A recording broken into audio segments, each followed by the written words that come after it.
أعوذ بالله من الشيطان الرجيم. بسم الله الرحمن الرحيم.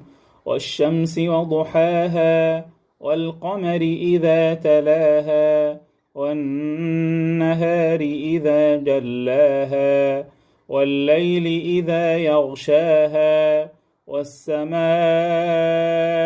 وما بناها والأرض وما طحاها ونفس وما سواها فألهمها فجورها وتقواها قد أفلح من زكاها وقد خاب من دساها كذبت ثمود بطغواها إذ انبعث أشقاها فقال لهم رسول الله ناقة الله وسقياها فكذبوه فعقروها فدمدم عليهم ربهم بذنبهم فسواها ولا يخاف عقباها.